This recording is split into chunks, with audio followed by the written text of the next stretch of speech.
aspect of that, which was good. Once this was agreed with all the other elements of the PSPO, that was advertised in the paper. All of the locations where proposals were there to change or to continue had notices erected.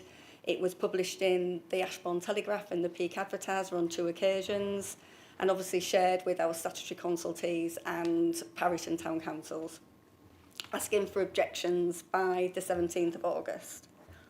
So in terms of the statutory consultees, we have a list that we need to consult with, which include the Police Crime Commissioner and the Fire Service, as well as the landowners, County Council and other such parties. The responses from the statutory consultees can be found in Appendix 7. Very disappointingly, no response was received by a number of the statutory consultees, including the Fire Service or the Police Crime Commissioner. So that was, even after chasing on a number of occasions, we haven't had a response from those. So that was very disappointing. And then obviously general objections from members of the public or the interested parties were received. Not massive amount, but there was some received, and they're in Appendix 8. And the main, I suppose, comments related to the fires and barbecues and about it being, they felt it was a bit too restrictive.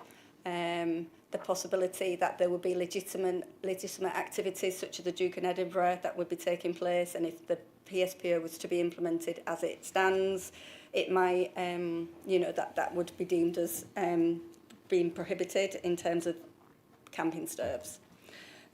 So we've not made any changes in terms of the proposals we've advertised, and it'd be really down to members tonight whether they want to consider that and suggest any amendments.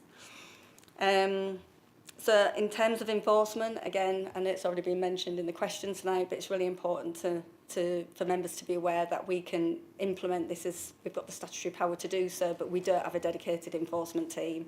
And although we'd like to do some planned enforcement with partners, nothing has been finalised with that. I know that with the Staffordshire Moorland and the High Peak PSPO, we are working together with them, and they seem to have a different viewpoint on that from the fire service and the police there. So maybe, hopefully, that I suppose positive viewpoint might be passed forward. But we are working with them as well in terms of communication and how we can do that collectively rather than in isolation. So there has been an enormous amount of work that's been carried out. I hope members can see that. And I'd just like to personally thank Ross Hessian, who's the Neighbourhoods Liaison Officer, for her valuable contribution in collating all the responses and for her input into this report. So really, there's 5 recommendations for the committee to consider this evening. And it probably makes sense to go through each one individually if the chair's happy with that. And then if there are any changes that members might want to consider, they can be done at each stage. And I think that's it, so open the floor to any questions. Brilliant, thanks Vicky. Excellent presentation. Do we have any questions for Vicky? So start with Peter.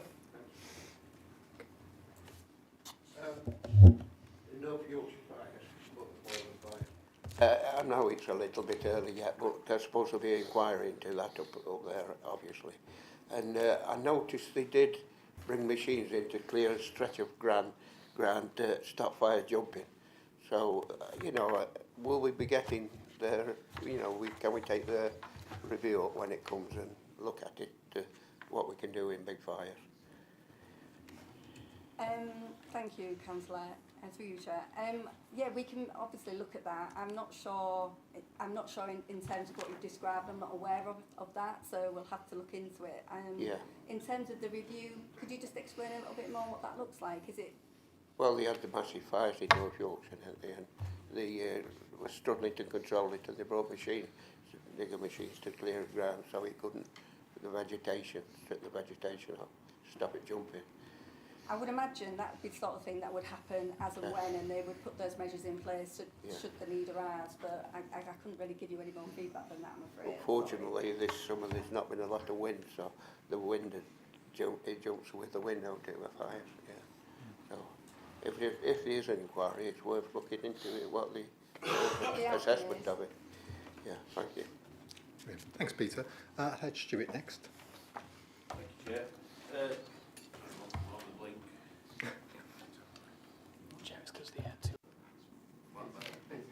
Peter, can you turn your mic off? Yeah, you're on. Yeah, we're on now. Yeah, thank you, Chair. Yeah, very good report, Vicky. Thank you very much for it. As you know, in my fire service career, I spent many of our putting fires out along the River Dove and surrounding areas, and moorland fires, particularly on Beeley Moor, for instance, were up there for weeks. Well, we'll just, as a matter of point, just say that the fire service do bring outside contractors in, should they need them, for clear a track with a digger, dozer, whatever. Like you get down Dovedale, you've got no chance with a digger, no chance with nothing. But it's the question we've had fits the part really good, and I think we should be doing more to do something. We've got all this report, which is brilliant, but we've got no enforcement. We should be putting some money to one side to employ an enforcement officer to carry this work out. So, if at all possible, I'd like to add on to the recommendations that we look at employing an enforcement officer to take part of this role. Yes, so Thank you. I'll probably come back to you, Stuart, to ask you to sort of kind of we want to sort of add that to. Yeah, and I will just say that when you talk about the alcohol side of it and the barbecues, they both go together, because normally when you have an issue, it's always alcohol related as well, and then whilst you've got a fire going off, it's nothing to do with the police. It's only when it becomes antisocial behaviour then the police take over. So they do both go together quite regular. No, thank you for that. I'll come to you in a second. So I just had a connected question, which was you mentioned about kind of with our partnerships in terms of High Peak and the other surrounding sort of areas. Is there no opportunity in terms of a jointly funded enforcement officer that worked across all kind of several districts, and we may be one district when in a couple of years' time? The challenge with enforcement is you're never going to be in the right place at the right time. The area that we're looking at covering is massive in terms of that. Now, what we have agreed with the Peak District National Park is we have agreed some funding for next year and the year after for a wildfire officer, but it won't include enforcement because their ranges are more about education. But I think it would be good to get the data from that, to get an understanding of where these hotspots are. And then maybe moving forwards, it might be something we could maybe collaboratively consider. But you've got to remember the sort of days and the times this activity is going to take place is weekends and evenings. And I'm not sure I'd really want to put an officer in isolation in those locations to address that and be responsible for that for the council. I think it's more of a collective maybe goal or ambition with all of the partners, and I think maybe planned enforcement would be the first place to start before sort of considering any sort of officer role with the council for that. Thank you. Just coming back. Yep.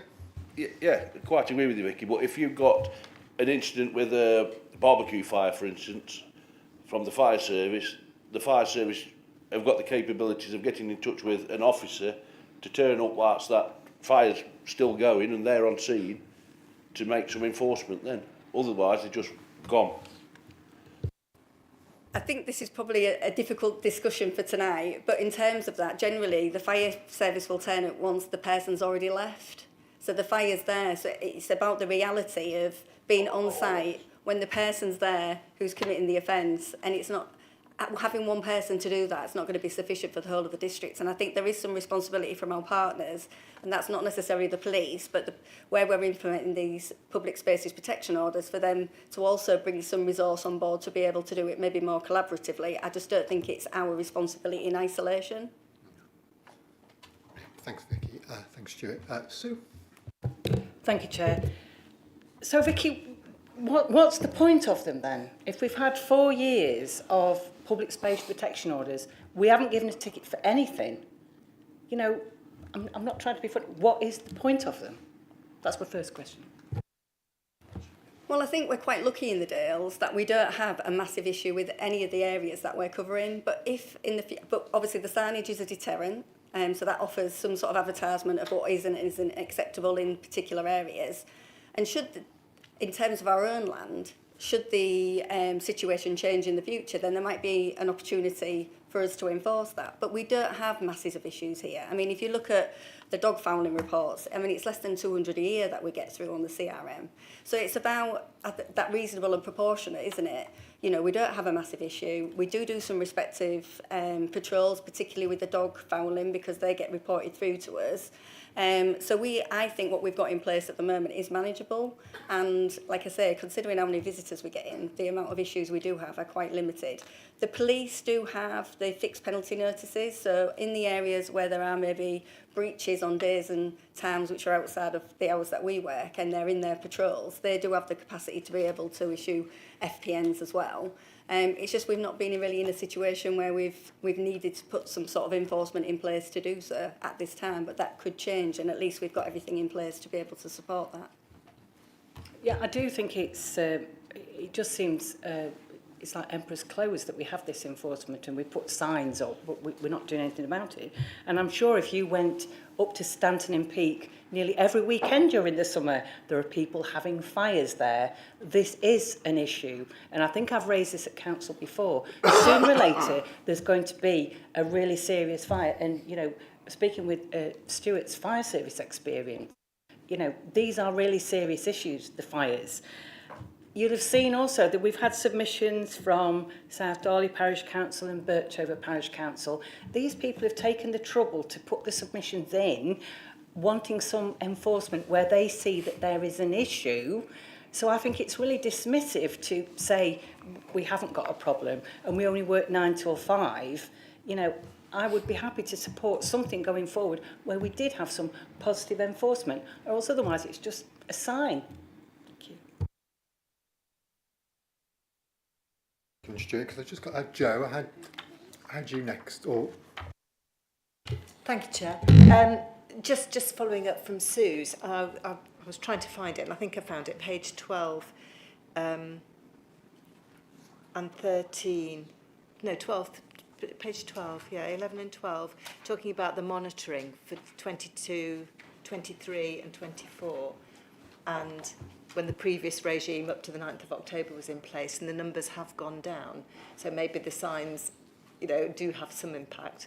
I don't know. But anyway, that was just some indication that something has improved. I just want to ask a couple of questions. One about the consumption of alcohol. I noticed that Hall Lees Park is on that list. So am I right in understanding then that there's to be no alcohol consumed in the park? And if so, how does that fit with things like the food festival and the Victorian market with the Christmas stuff? Mulled wine, that's the word, thank you. Not being a drinker particularly, I couldn't think what it was called. Thank you.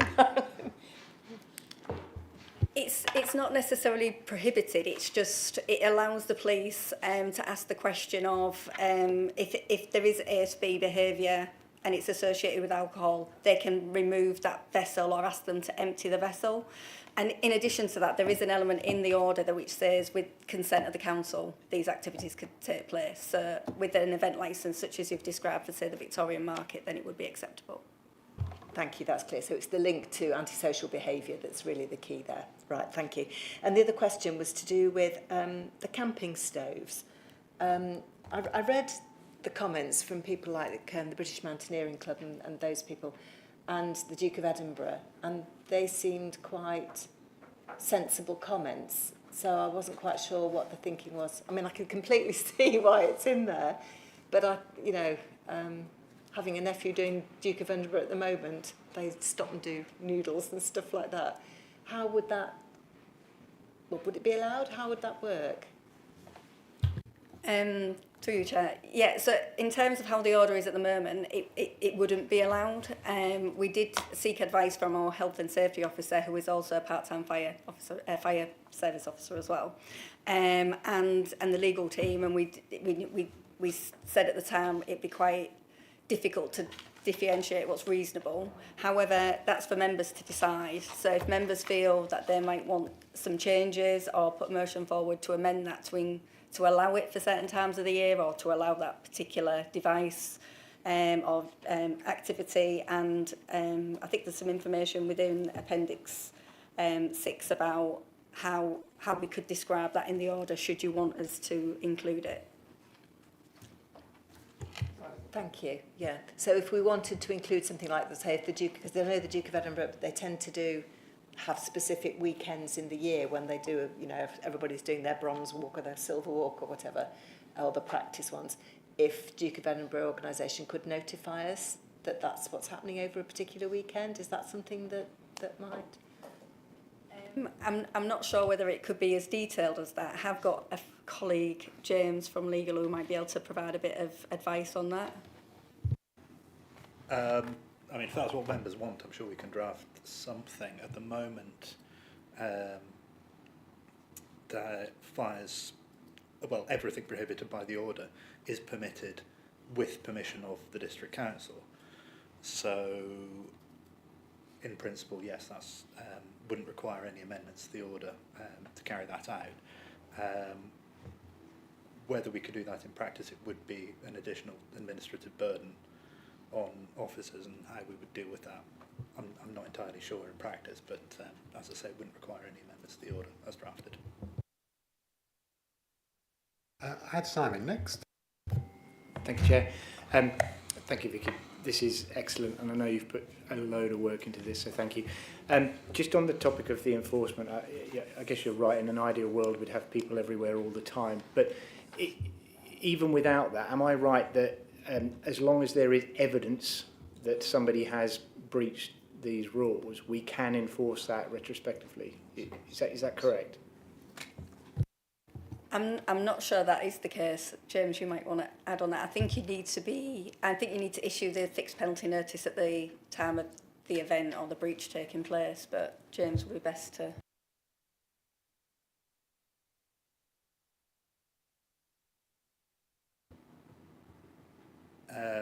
Bear with me 1 second, sorry. Yes, we can issue a fixed penalty notice to anyone we have reason to believe has committed an offence under section 63 or 67, which is a breach for PSPO.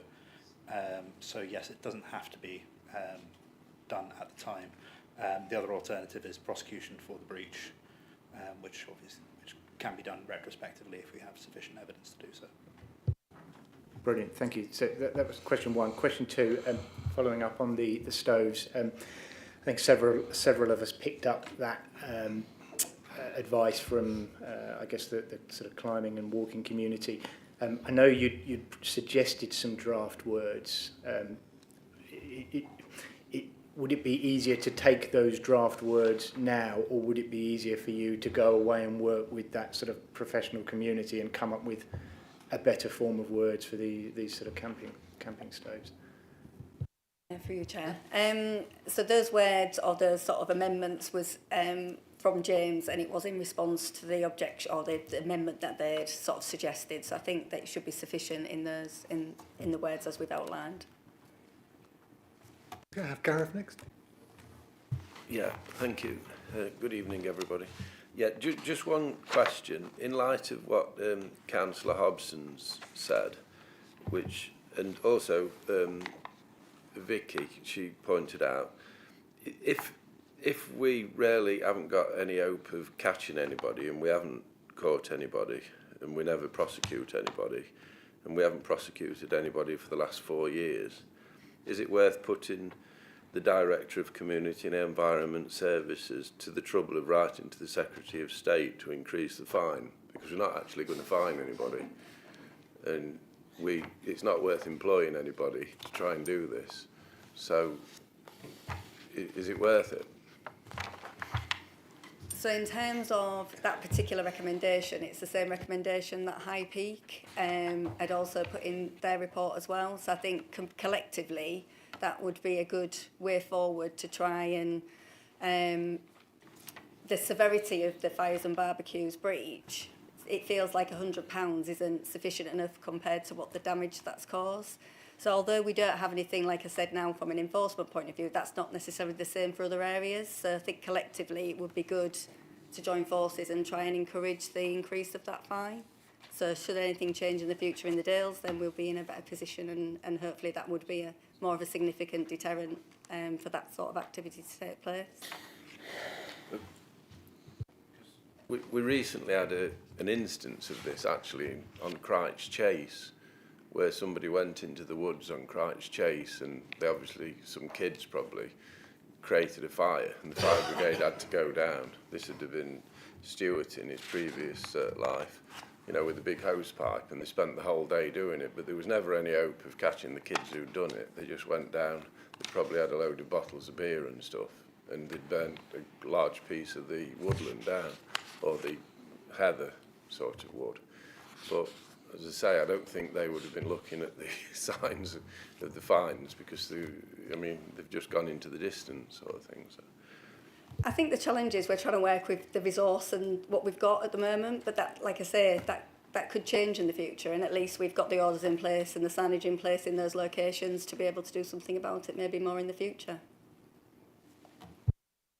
Peter? Thank you, Chair. Thank you, Vicky.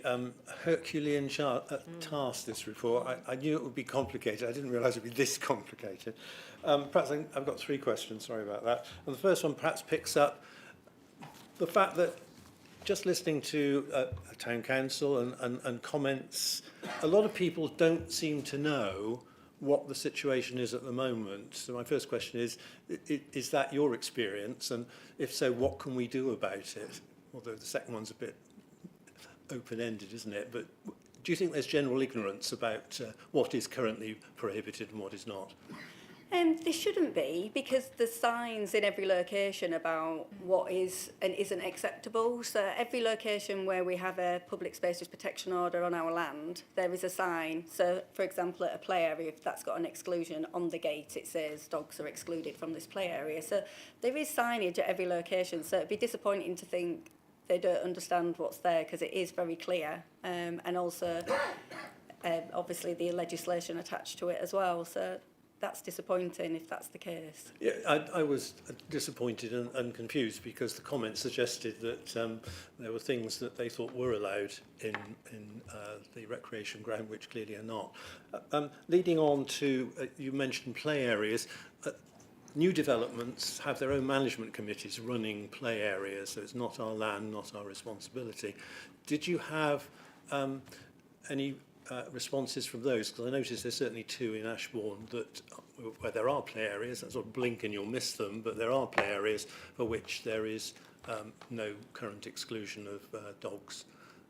No, we didn't, unfortunately. I think it's difficult, isn't it? Because we don't necessarily know that these play areas exist with that management company. So we do reach out to those, like the parishes and town councils that manage, and we obviously advertise it in the paper, and we put notices out on the areas that are within the order. So I think if there were areas that you would like us to consider for the future, if we could have those contact details, or if you can share our contact details with them, then we can look at that at the same time.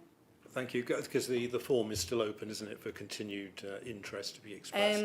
Or it's not that? It's not specifically for that, because that was for the fires and barbecues one, but we can always look at it and see what we could do to maybe include it in the future. Right. Or as soon as possible, practically. Thank you. And my final point is really curiosity. I noticed in Niveton and Brailsford that there's the comment, no support from the parish council. What exactly does no support look like? Where was that, sorry? What does that kind of involve? Niveton and Brailsford. Oh, yes. So I think basically, is that what we've removed it from the order? Yes. Yes. That there was a public spaces protection order on it before, and we've asked for feedback. So we've engaged with them and we've said, would you like some signs? They've not responded to anything that we've sent across to them. So we said to them, if you don't respond to us and you won't have the signs, then we're going to remove you from the order, hoping that would encourage them to contact us, and they didn't. So we've done what we said we were going to do. Okay, thank you. I think I had Stuart next, and then I've got Rob, and then I've got Andy. Thank you, Chair. Sorry to keep coming back, but just looking at paragraph 13.1, obviously it's all about this enforcement again. It's just bugging me, and if basically what the police are saying is what it reads, if we was to put some money into funding additional resources, they would do something. Well, I don't see why we shouldn't, really. And like the fire service, if you got some notices that the fire service, if you talk to them and work with them through this process, it's in their interest to issue a penalty, because end of the day, one little penalty notice could save thousands and thousands of pounds when they're on a moor putting a fire out for a month, which starts off as a little barbecue fire that ends up in the peat, and it keeps coming up for months and months, like it's happened up in the Yorkshire Moors. So I do think we need to stick to his guns and get some money to the police or the fire service to help protect this, to get this order efficiently working. Yeah, can I just come back? Yeah, of course, it's a question.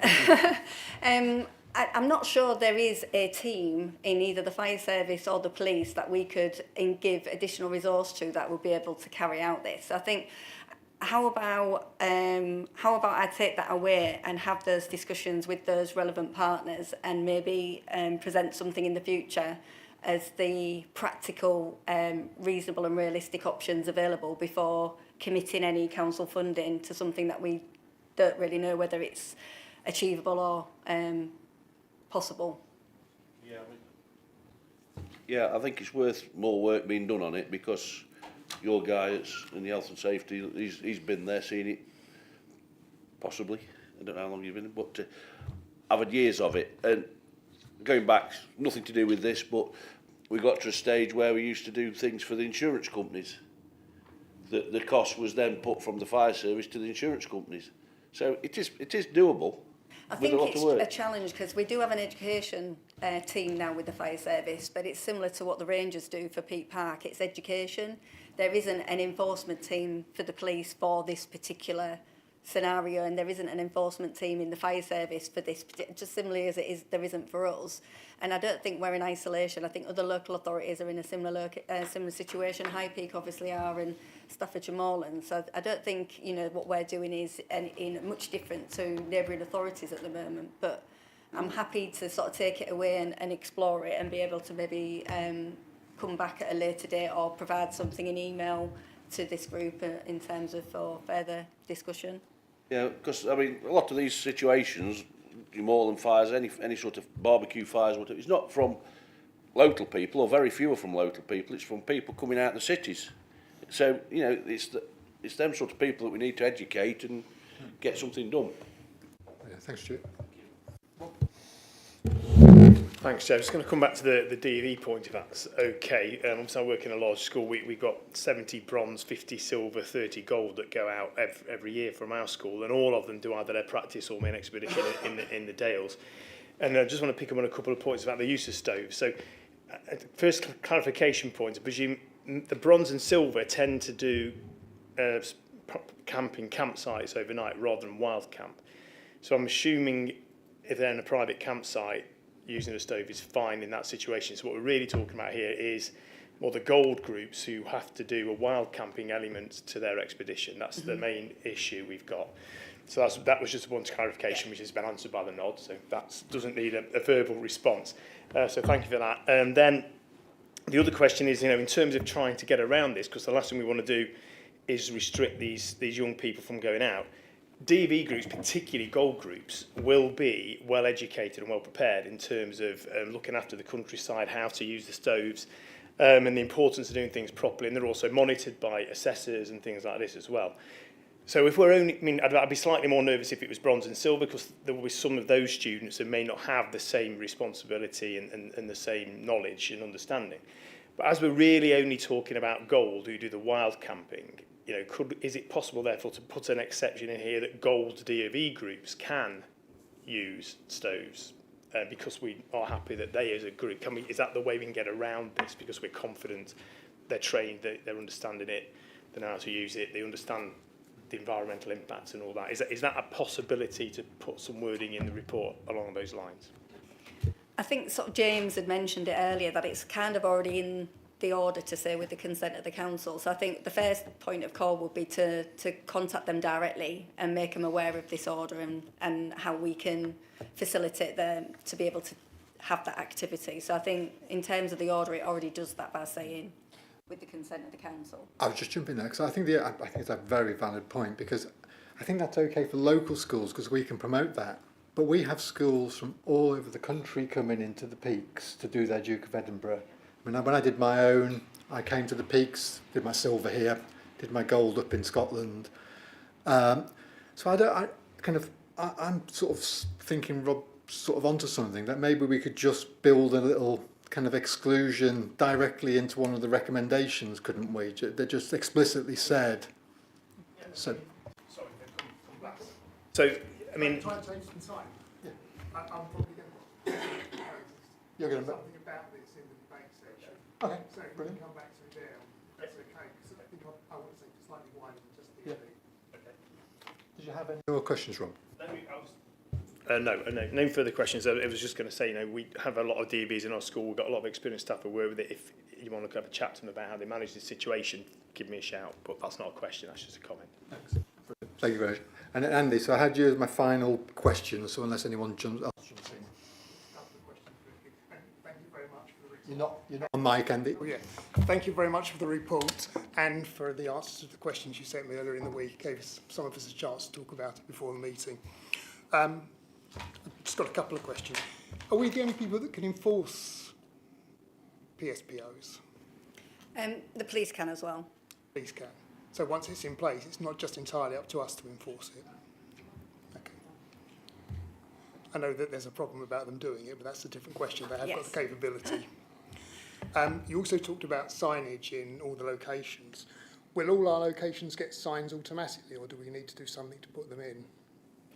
So in terms of our locations, there will be signage automatically. In fact, the majority of the locations, the signage is still sufficient, which is why there's no recommendation for any funding, because they're still applicable and active. So the additional signs that are in terms of the proposed changes, they will need to have be in place. So we've got overlays and we've got a small budget to be able to do that.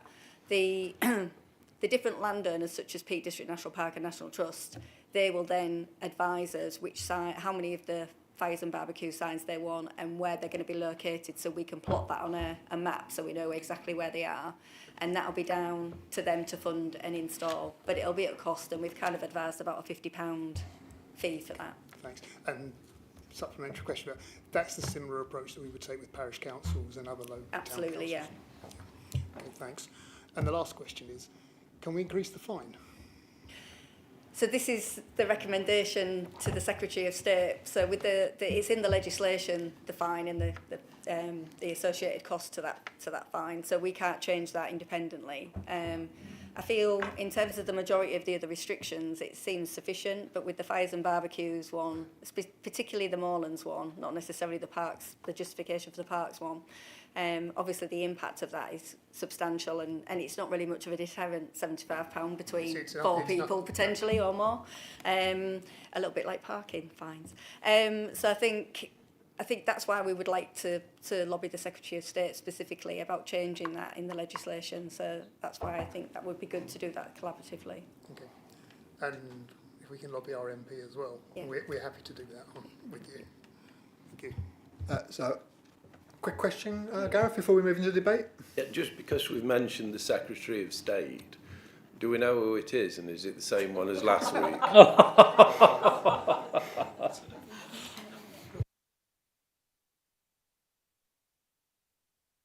Right, so we'll move into debate then, members. I think it's probably also worth, if anyone wanted to consider, so I know Andy's going to sort of think about making an amendment to one of the recommendations, but I was just thinking in terms of what Vicky had said in terms of the discussion that we've had around enforcement, and I wondered whether we could construct a recommendation that we could all agree on around how we would explore that, to sort of give Vicky the power to go and explore that with partners, allows us to hold Vicky and the team to account, to come back to us, because it's a formal action then. So if someone wants to have a think about how we might phrase that, I very welcome that. But otherwise, I open the floor to members. Andy? I read all the feedback on stoves in the PSPO areas and taking on board. Everyone's focused on DAV, but there are a lot of other people that use those. There's lots of schools come out. There's the mountain rescue teams. They're out in some of these places working, and there's no reason why they shouldn't be allowed to have a stove to make a cup of tea. And so I'd like to modify the rules to say leave stoves in, but have a carve out for stoves that are used by casual campers and walkers and services. And Vicky's given me some nice words if I can. That was James, actually. Okay, sorry.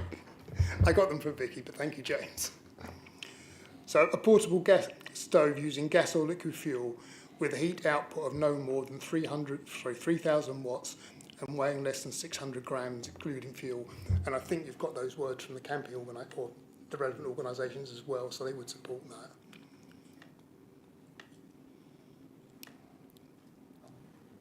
Just for clarity, so that's replacing recommendation 3, is it? It's wherever it says stoves, with the exception of that paragraph in afterwards. Vicky or James might be able to find a neater way of doing it, but essentially that's what we want to do.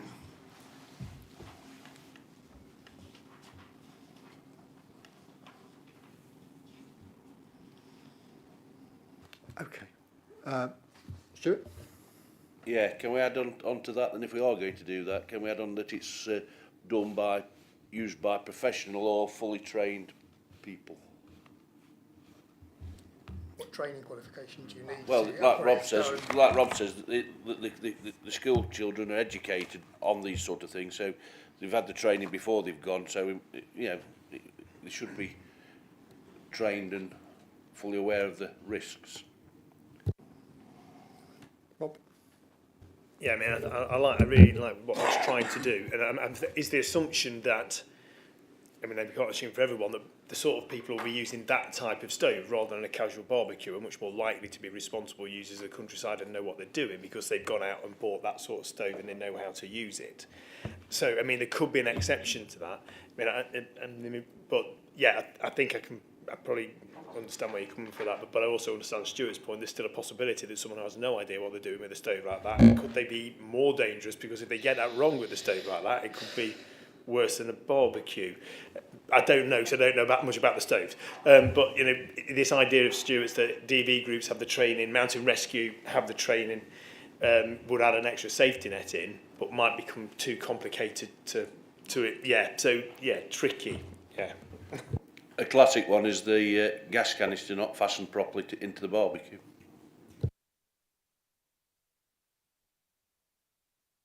So yeah, when they screw them in, they don't screw them in tight enough, the gas leaks out, they put the fire on, whoosh.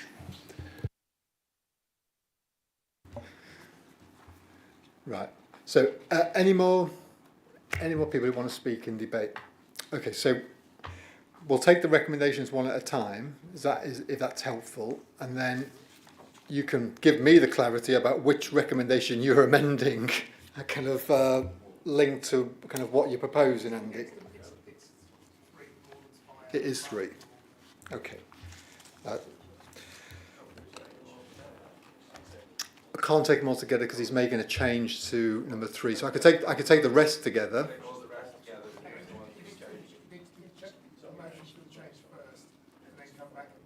Well, we'll come to that, but we'll save that to last because if we're not changing any of the other ones. You've got to do it before you do the other bits.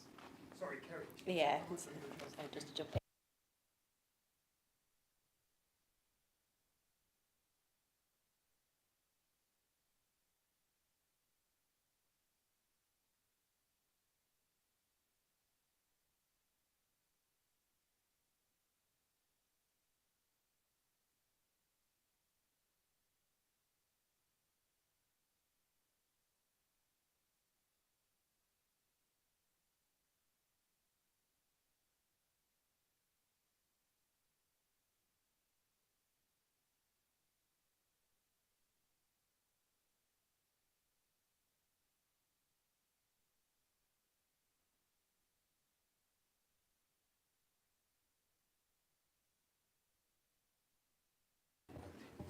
Yeah, you can do it that way. Where do we go? Add in another recommendation, Chair. I was hoping someone might add another recommendation in about kind of exploring the enforcement a bit more vigorously.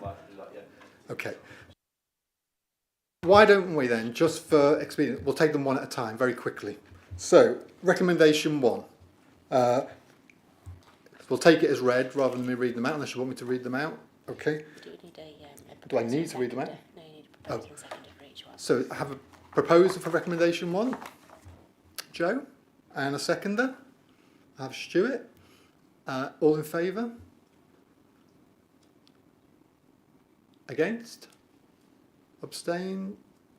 Okay, so just had Matt abstain and everyone else for. Okay, recommendation 2. Could I have a proposer for this? Andy? Seconder? Peter? All in favour? Against? Abstentions? So, yeah, same again. So, recommendation 3. Andy, do you want to give us your new wording for this? So where it says stoves... Just come on mic for us.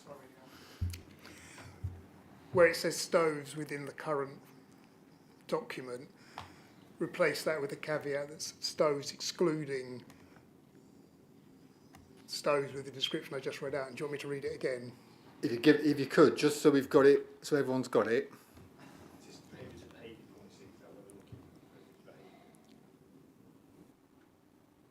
Six.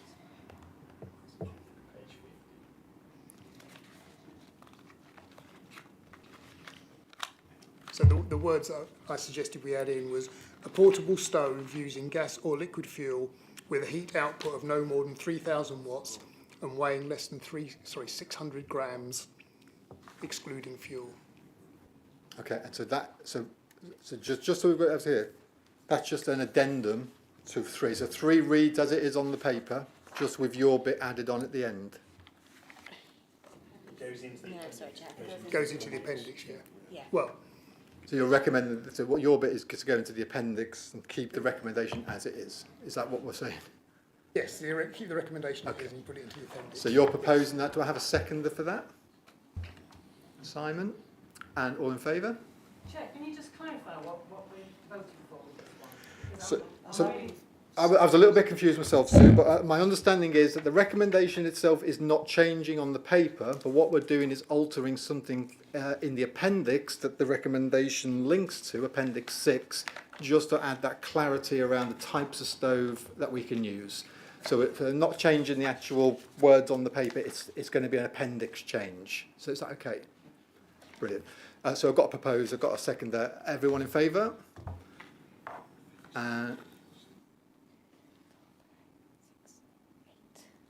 And against? 3 there. And abstention? That's Matt. Okay, lovely. And then, okay, number 4. Can I have a proposer for number 4?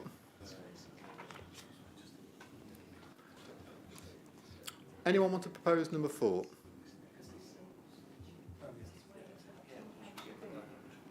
Peter, thank you. Seconder? Stuart? Yep. All in favour? Against? Abstentions? Thank you. And then the last one on our paper, before we add to it, is item 5. This is about writing to the Secretary of State. Could I have a proposer for this? Joe? Yep. If you want an amendment about guidance for Vicky, does that need to come before we finish all the acceptances? But I think Stuart's going to add a recommended item I'm just 6 in a looking at minute. Kerry. Can we do it at the end? Yeah, you can, because this is going through the recommendations that the officer has put forward, and then you can add a recommendation. I think that's fair, considering what we've what we've gone through an admin process. I think everyone understands that. Just normally we would do it. We wouldn't leave it till the end, would we? Does it really matter in the scheme of things, though, Andy? As long as Kerry's happy, I'm fine. Through you, Chair. Yeah, I think the addition is completely separate to the prior 5 recommendations that we've got. So I think from ease of admin, I think it's correct that we're doing it this way. Brilliant. Okay. So, did we have a proposer for item 5, the Secretary of State? Because I've lost track. Was that Joe? And then I had. State the fee? Did what? Do you have to state the fee for increasing the fine? I think it's just to write to the Secretary of State, so I don't think we have to state. We can state that in a letter. Andy's going to second that, are you? All in favour? Against? And abstentions. And Stuart, would you like to make a recommendation for a option 6 for us? Yeah, I'd like to recommend that the council looks at employing an enforcement officer to carry out the inspections around the district, and to seek that employed officer also looks at other like the police, the fire service, etc., for the funding for assistance from that as well. That's fine. So, and yeah. Can I just come in just with a bit of more officer advice? Yeah.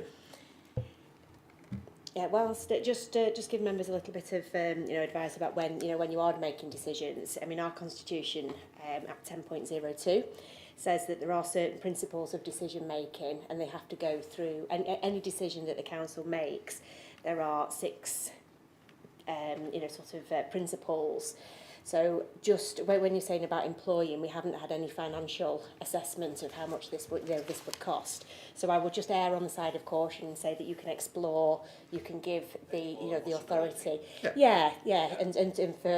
for Vicky to take those away and to bring it back in a form to present at a further date. Yeah. Happy for that, or for it to come to full council, whichever it needs to be. Yeah.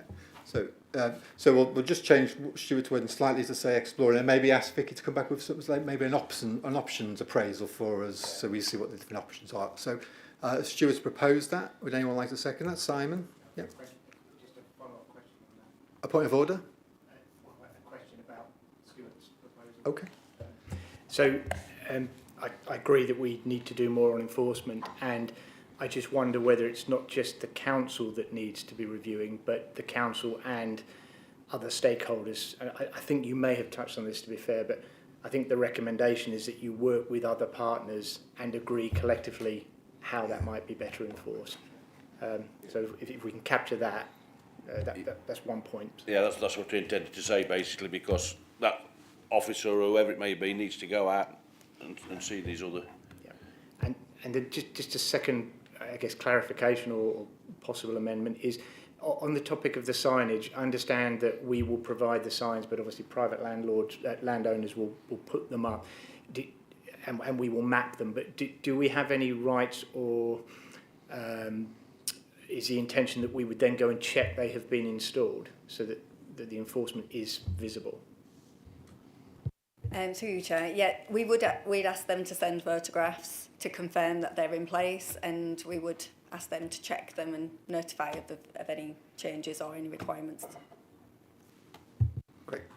Gareth just had a point. Could I just clarify that? I think what Stuart's trying. I think we're trying to get this committee to agree the principle that we would like. We're positive about employing an enforcement officer that's working for Derbyshire Dales. Obviously, it needs looking at financially. We need to speak to Karen Henriksen and all that. But does this committee actually support the principle of employing an enforcement officer? Because I think if we can do that, we can take a good message to full council and to the actual powers that be in terms of whether the money's there to enforce, to provide this. I mean, I think what I'd probably say to that, Gareth, is if we let Vicky do the work in terms of looking what the options are, and when she comes back to us, then I think we'll be in that position, because we'll have the evidence in front of us then. We'll see whether there's other partners that want to have the cooperation, because then it could be a joint role, because it might not just be about us funding it on our own.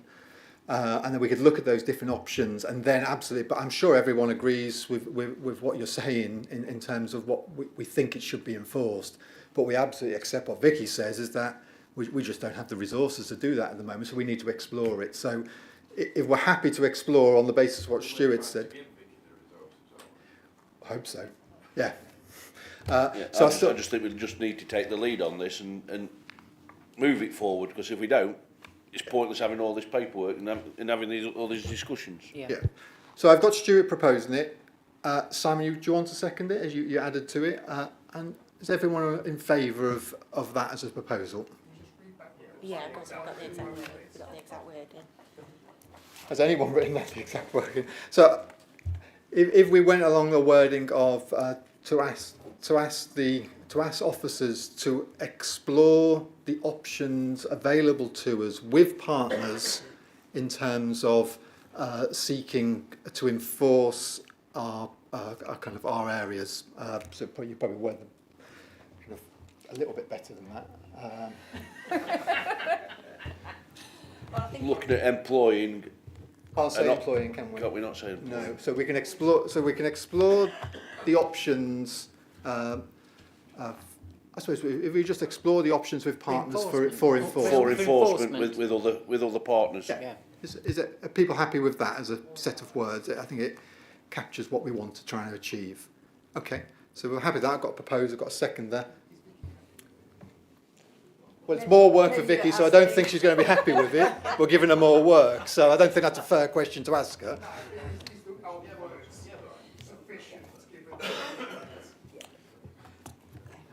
Sorry, if I could just talk to the recommendation briefly. I mean, I think that 80% of what we're trying to do with these PSPOs is define in as many people's minds as possible what is and what is not acceptable. Because I think we have moved the dial. A lot of people would have thought twice to go out with their portable barbecue and stick it on the ground when they'd finished and not realise it's still extremely hot and hence fires. It's an education process. Okay, you can perhaps get to your end point where people wouldn't dream of doing that quicker if you have hundreds of enforcement officers roaming the countryside, notebook in hand and camera at the ready. But that's impractical.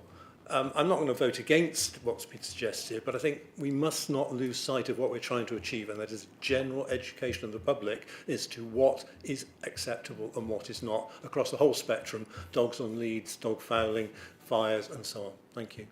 Thanks, Peter.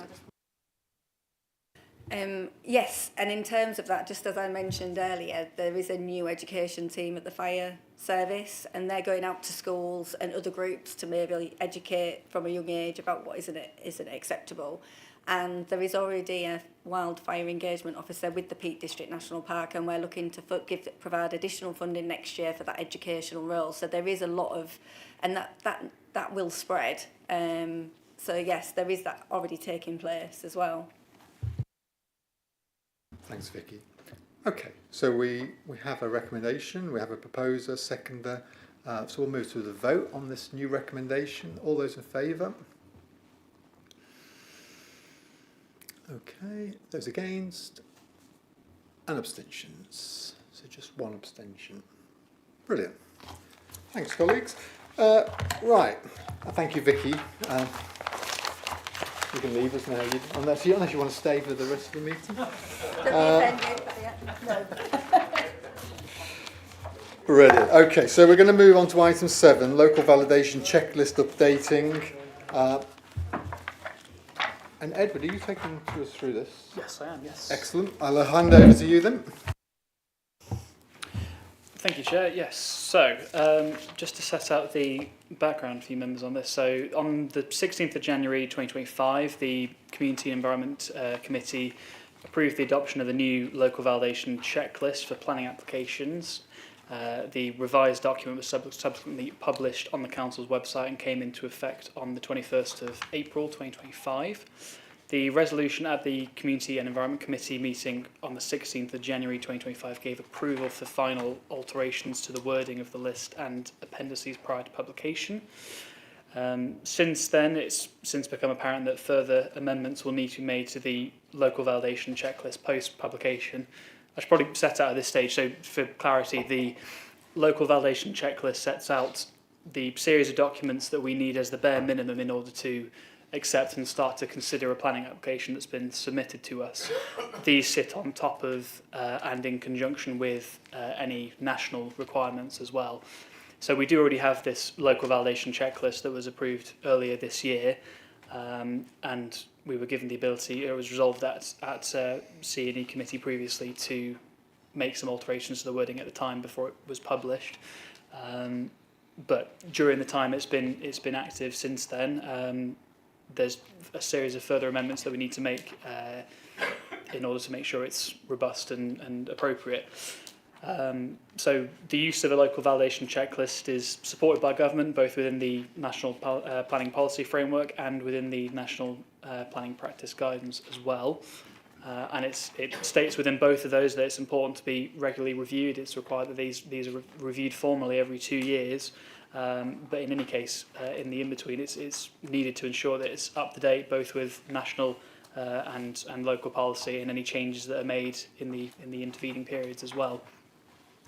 So, just setting out the sort of further context of that.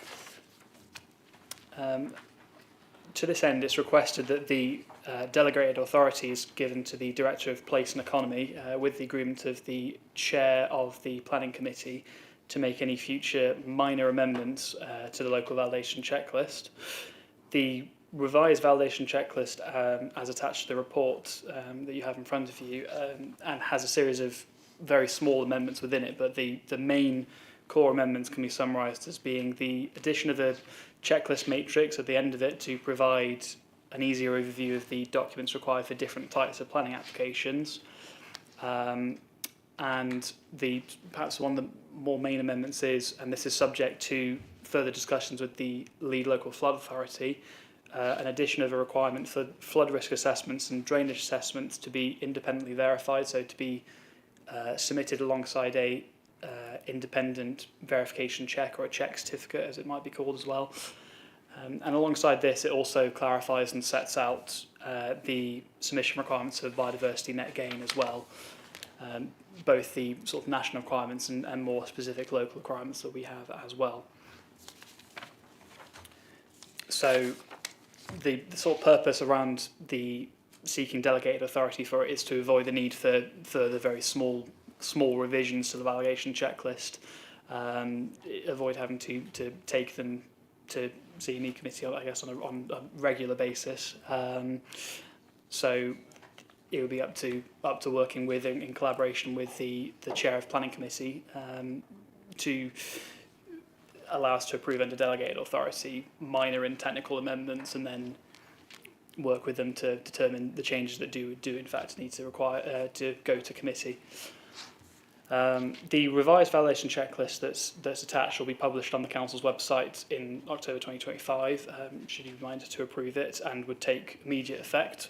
Although provisions relating to the requirement for verification reports or independent check certificates for flood risk assessments and drainage assessments will not be adopted until consultation has taken place with the lead local flood authority as well.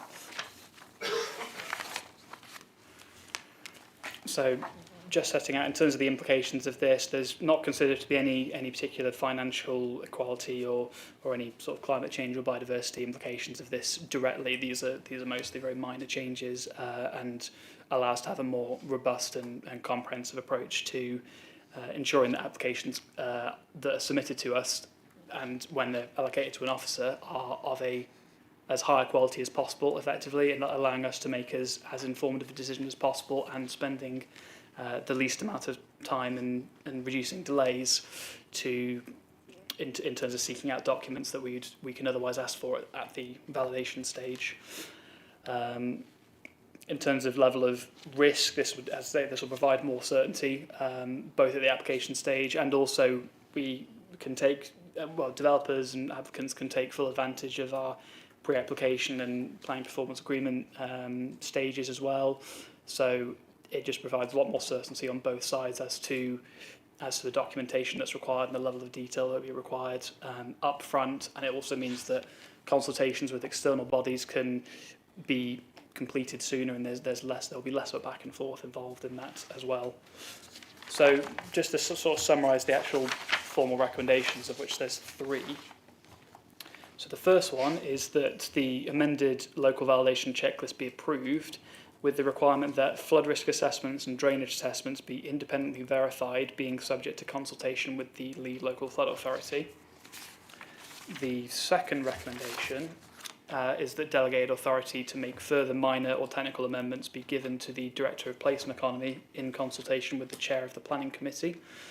And the third recommendation as well is that the possibility and potential scope for additional flood risk and drainage strategy requirements and design review requirements be investigated. Just to clarify on this last point, this is not the exercise has not been set out in scope as of this stage, but it's putting the recommendation forward such that if approved, it's an exercise that the planning team can carry out and undertake any consultations it needs to, and perhaps come back on any further recommendations or perhaps further changes to the local checklist, or any other actions it deems to be appropriate to address exploring those points. So those are the sort of 3 recommendations, and I'm happy to take any questions on those. Thank you. Thanks, Edward. A wonderfully clear presentation there. I'll come to Joe first, then I've got Peter, then I've got Matt, and then... Thank you, Chair. Yes, it's all really clear. Thank you, Edward. I was just wondering, when it's published on our website, is there some way that as a preface we can put something about what the validation process is not? So I know there's quite a lot of confusion about the validation process in terms of some people thinking that there's some kind of value judgment of the merits or otherwise of a particular planning application, rather than just simply a checklist of these are the bare minimum documents that we're required to start the process off. Does that make sense? Yeah, through you, Chair. So, yes, I understand. So this is the question relating to clarifying, I guess, what's first and foremost, that in terms of whether or not something meets the validation requirements, that's not a comment on the necessarily the veracity of the documents, for one thing. In terms of it's more of a quick case of checking that they have had those exercises done. The quality of them, that sort of comes down to the case officer and any technical experts that the case officer needs to consult on those points.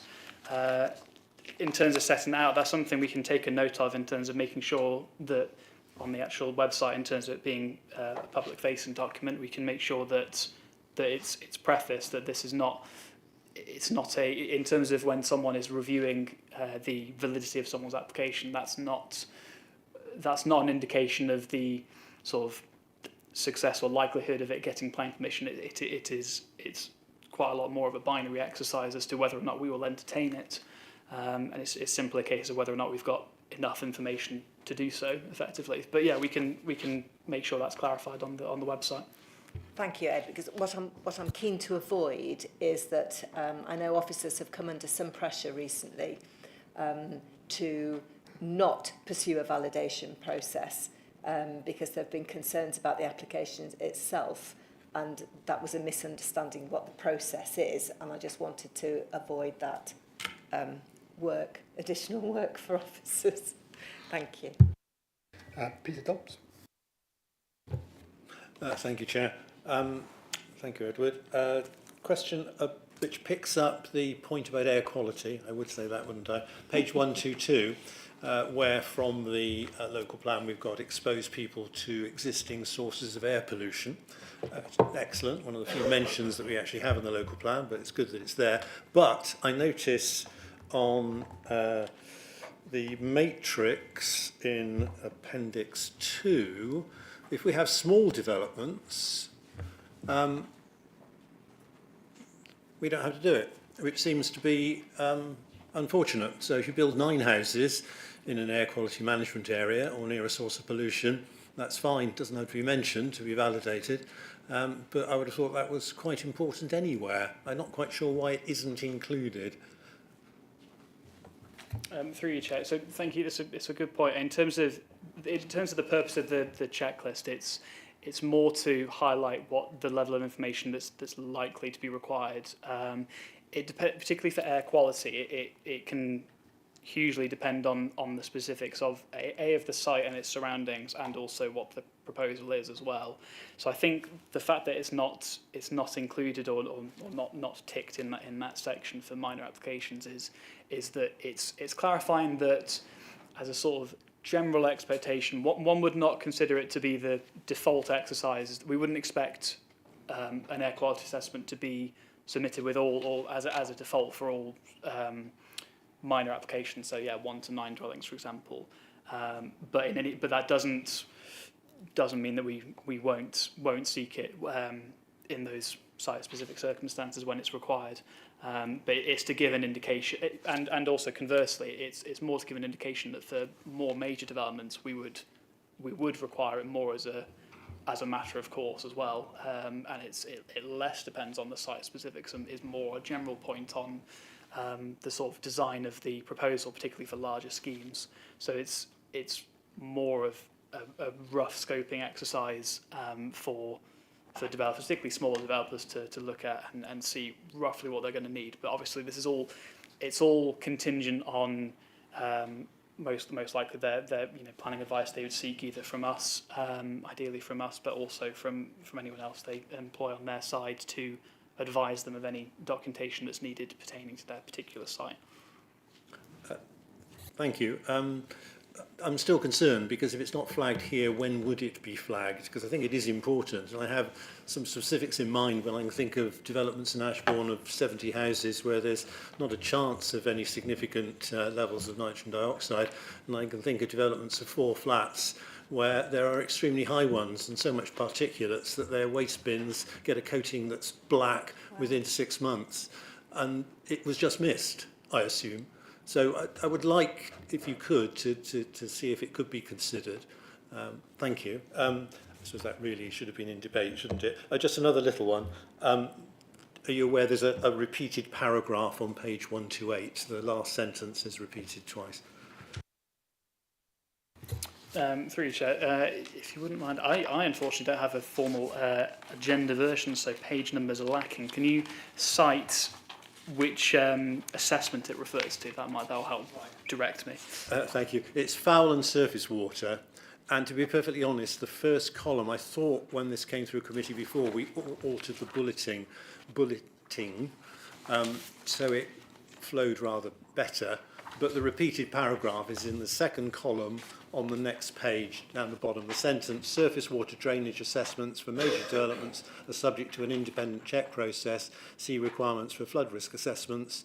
And that exact same sentence gets repeated again. So presumably you don't need both. That is a completely fair observation, Councillor Dobbs. I think it can be taken that the duplicate paragraph can be deleted. That's quite all right. Well spotted, Peter. So I've got Matt next. Yeah, I thanks for the report. It's about the recommendation 2. Recommendation 2 makes complete sense. It's good to, but it would be good to make sure that, for example, the planning committee know that changes have been made, because if stuff is delegated to, so rather than it just being in consultation with the planning committee, we need to make sure that people know that there have been changes made, because those are the sort of things that we get asked about. That as councillors you get asked about. So it'd be I don't know whether that we can put in there that it's done in consultation with the chair of the planning committee, and then then the relevant committee notified about it. Is that something that we can do in that? Yeah, through you, Chair. Yeah, just thinking of the logistics of the admin of that, because yourselves as members don't like reports for noting. So I suppose you're just wanting to know when there has been a change. Then I think that is something that can be accommodated as a matter of course. Because if the delegated authority is used, then there should be some audit process, sort of following that. So yeah, I'll if Edward, you're mindful of that if it is updated on the website, sorry, I know I'm not supposed to ask questions, but is there a version control of the checklist? In terms of, I suspect I'm not savvy as to how the versions are controlled per se, but what I would anticipate is that obviously the validation checklist has to be made public in any case, and we would not want to be, whilst we're seeking to have the delegated authority so that we can respond dynamically to any sort of changes local policy or anything else for that matter. We wouldn't be wanting to make lots of frequent changes, and particularly we'd want to make sure that the latest version is easily locatable and is easily understood to be the latest true copy.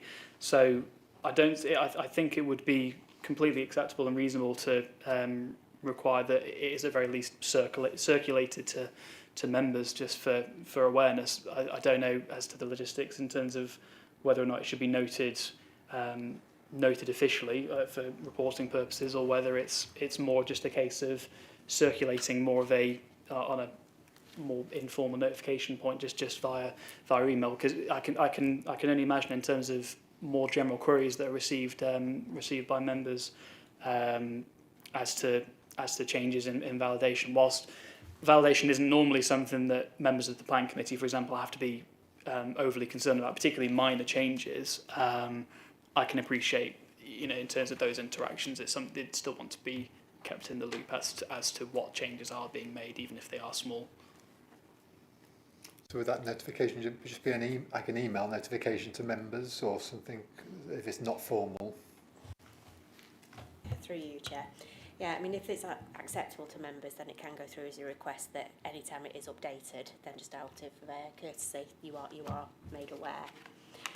The point at the moment is that you can't do that without telling us about it now, because we've got to approve it. Once it gets delegated, you can change things without anybody being aware that there has been those changes made, and people do come to us and say, you know, this hasn't been done right because it hasn't done this, and it's really we need to be able to say those changes can be made.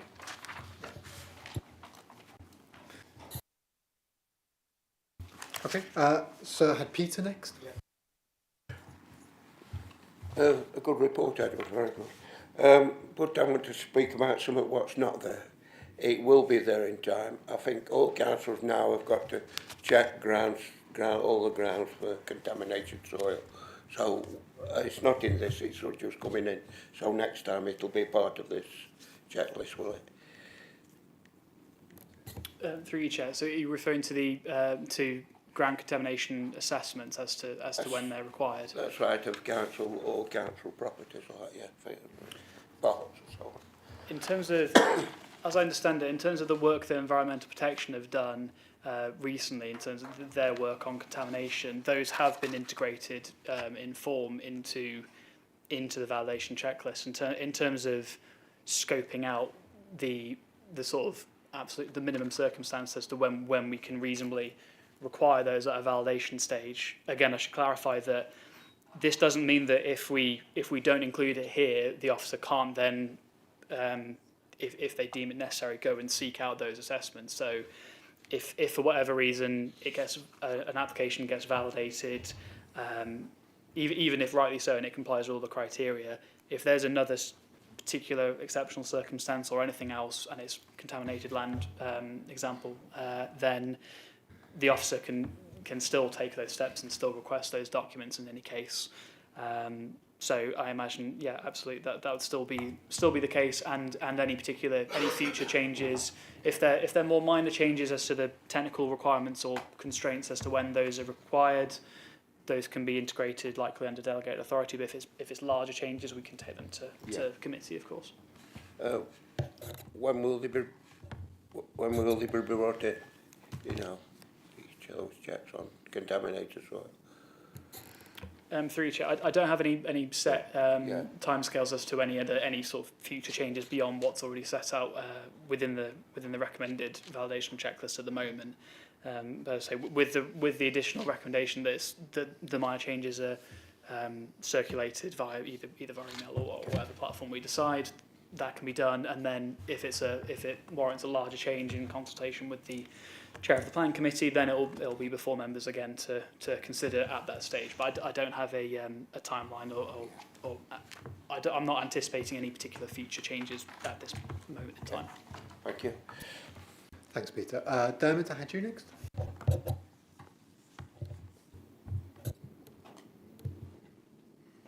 Thanks, Chair. To be honest, part of my question's already been answered, but I will say I'm really pleased to see the inclusion of the flood risk assessments and drainage assessments, because often if you sit on the planning committee they're problem areas for us and whatever. Plus I found a little bit of information at the back of the document, so yeah, I'm all right, thank you. So, do I have any more questions? Stuart? Just a quick one, Chair. obviously if somebody has pre-planning advice, that would be before they filled the checklist in or did the checklist. So somebody that didn't have pre-planning advice and they got problems with the checklist, would they still get help in filling that checklist in from the planning department, should they need it? Through your chair, they'd be informed as to what's wrong with it effectively, but it's up to them to go and commission those documents effectively.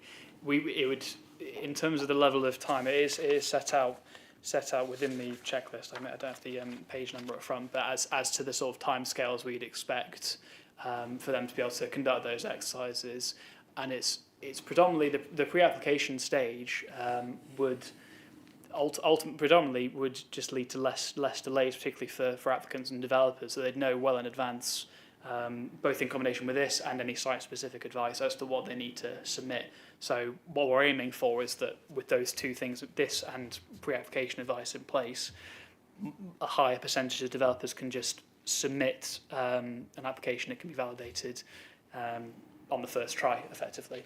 If they don't have that pre-app advice, then for sort of more site-specific regions, there's potentially a higher likelihood that it can be invalidated, but we'll always set out and explain in very clear terms as to what is making the application invalid and what they need to provide in order to correct that.